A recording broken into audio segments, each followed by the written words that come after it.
देखिए इसमें A B बराबर दिया हुआ है 20 सेंटीमीटर, ठीक है। आगे कह रहा है कि ए ई बराबर 9 सेंटीमीटर है, यानी ए और ई बराबर क्या है 9 सेंटीमीटर, ठीक है। आगे देखिएगा अगला वाला कह रहा है कि डी ई बराबर 12 सेंटीमीटर का है, ठीक है। ये तीनों चीजें हमको दी हुई हैं, तो हम लोग क्या करेंगे, आज देखिएगा यह जो त्रिभुज AED है, यह कह रहा है कि यह एक समकोण त्रिभुज है, ठीक है ना। समकोण माने यहाँ पर 90 डिग्री का कोण बनेगा, 90 डिग्री का कोण बनेगा, ठीक है। तो समकोण त्रिभुज है, तो सबसे पहला काम देखिए इसमें कह रहा है यह जो भाग बचा हुआ है, जो शेडेड पार्ट है,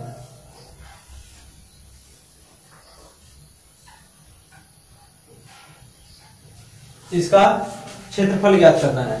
तो हम लोग क्या करेंगे, सबसे पहली चीज इसमें त्रिभुज का ये लंबाई निकालेंगे। ये क्या होगा जी, यह क्या होगा, AE क्या हो सकता है और DE क्या हो सकता है और AD क्या होगा, कल हम आप लोगों को बताए थे। बताओ, यह 90 डिग्री का कोण है, तो यह क्या चीज होगा,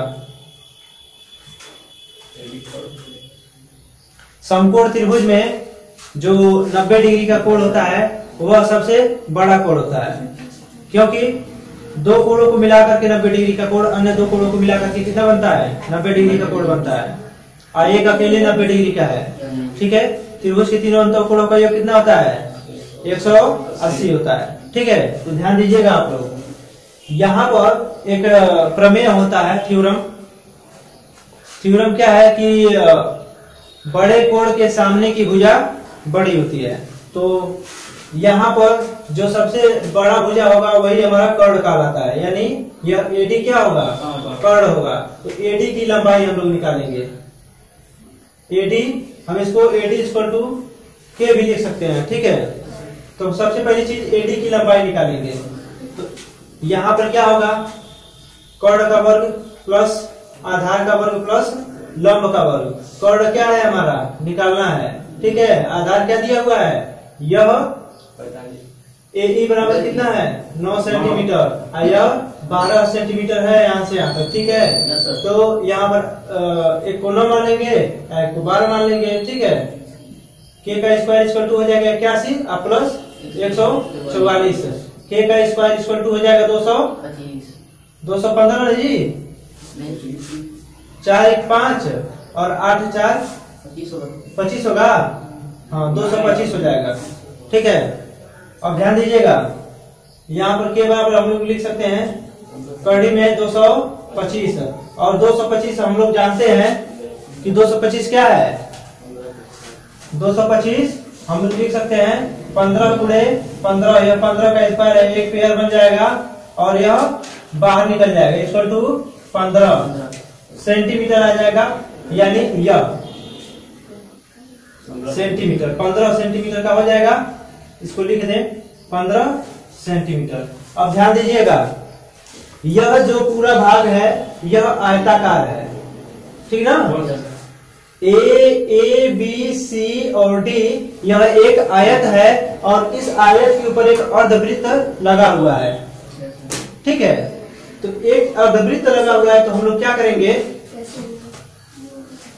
सबसे पहली चीज अब देखिएगा ये जो पूरा भाग है, पूरे भाग में जो छायादार भाग है उसी का क्षेत्रफल ज्ञात करना है। तो छायादार भाग का क्षेत्रफल ज्ञात करना है, तो सबसे पहली चीज इसको काट देंगे, इसको निकाल देंगे, तभी तो निकलेगा हमारा। तो ध्यान देना यहाँ पर क्या हो जाएगा, अब निकालेंगे हम लोग आयत का। एक काम करो और इसमें एक चीज और कर लिया जाए, मिटाने वाला किधर है जी,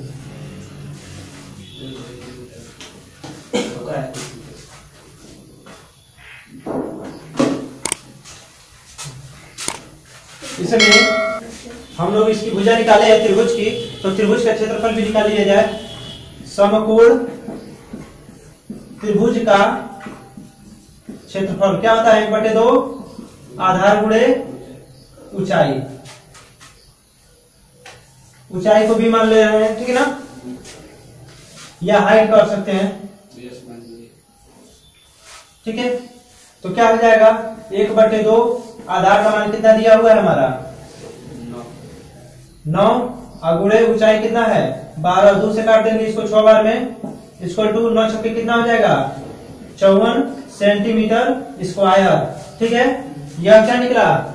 समकोण त्रिभुज का क्षेत्रफल। अब हम लोग निकालेंगे क्या? आयत का, ये पहला स्टेप था, यह दूसरा स्टेप है। आयत का क्षेत्रफल निकालेंगे तो क्या होगा हमारा? आयत का क्षेत्रफल कैसे निकलेगा? सूत्र क्या होता है? लंबाई गुणे चौड़ाई, लेंथ इंटू ब्रेथ, ठीक है। अब ध्यान दीजिएगा, लंबाई कितना है इसका? अच्छा एक चीज और है, इसमें दिया हुआ है, गिवन है सी और डी, ठीक है ना। सी डी की लंबाई हमारा दिया हुआ है कितना? 24 सेंटीमीटर है जी। 20 है। C D equal to A B equal to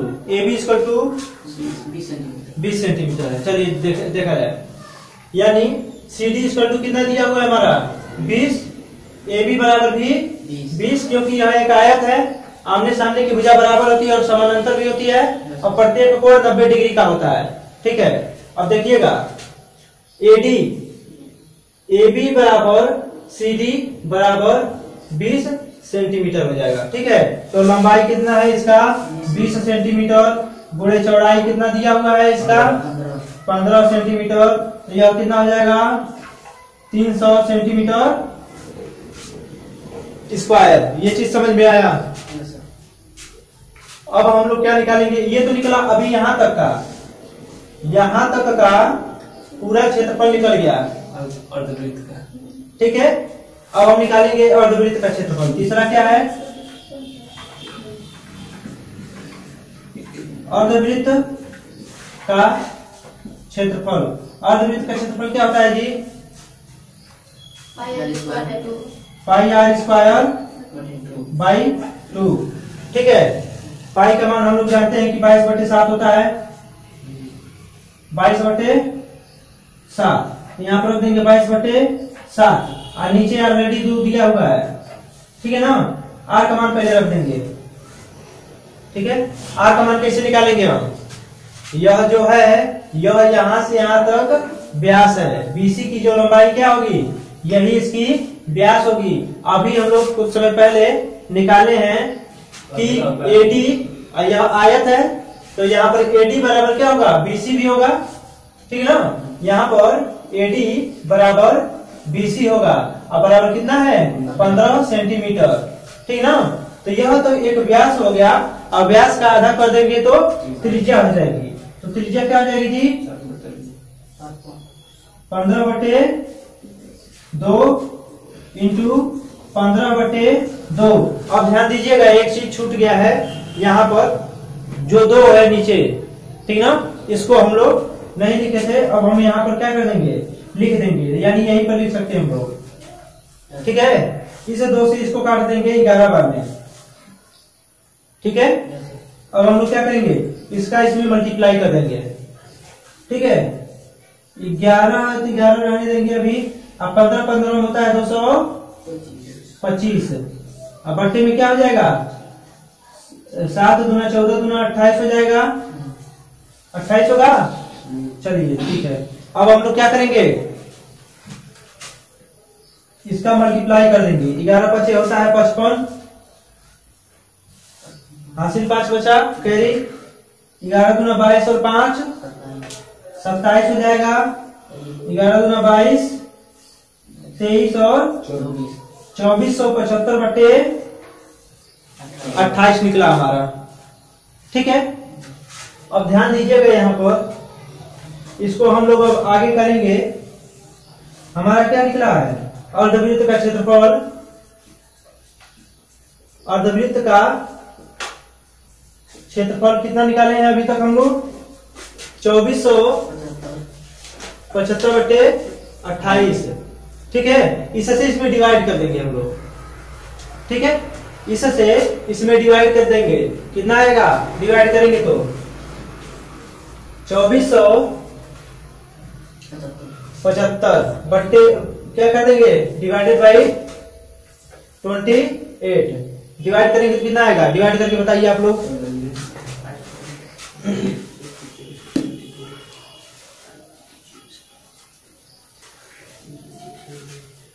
fast करिए, फास्ट।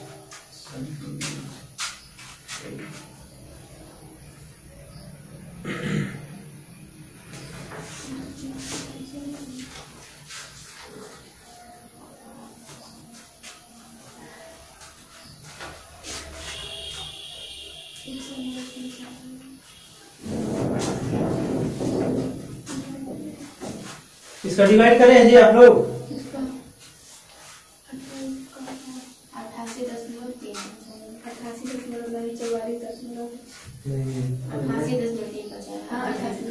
88.35।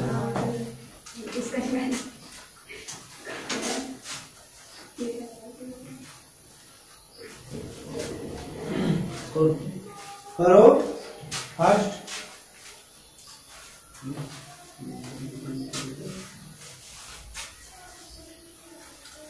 चलिए तब इसको देखा जाए, इससे इसमें डिवाइड करेंगे तो कितना आएगा, 88.35, यही ना जी। तो यहाँ पर हम लोग लिख सकते हैं 88.35 सेंटीमीटर स्क्वायर। अब देखिएगा अंत में हमको निकालना है, चौथा स्टेप क्या है, छायांकित भाग का क्षेत्रफल। छायांकित भाग का क्षेत्रफल क्या होता है, कैसे निकालेंगे, पहले तो करेंगे आयत का क्षेत्रफल,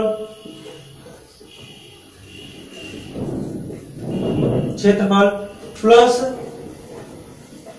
अर्धवृत्त का क्षेत्रफल,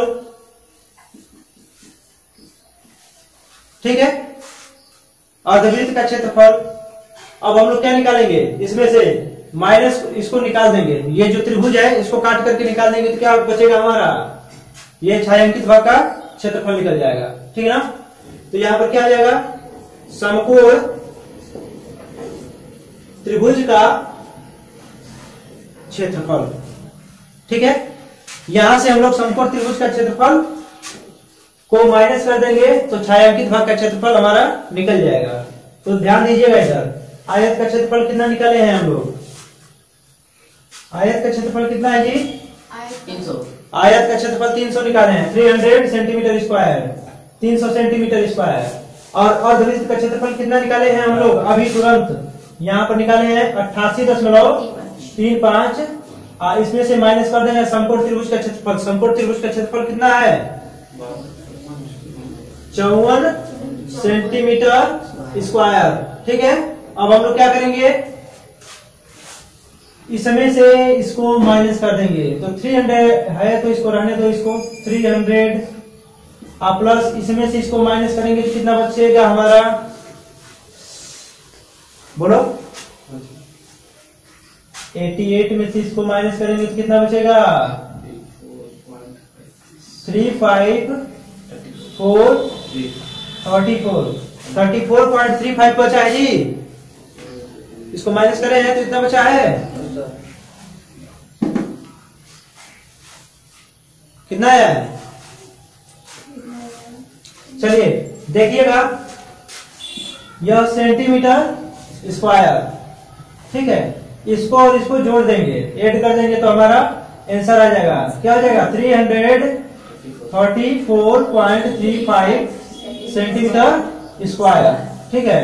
ये हो जाएगा हमारा आंसर, ठीक है।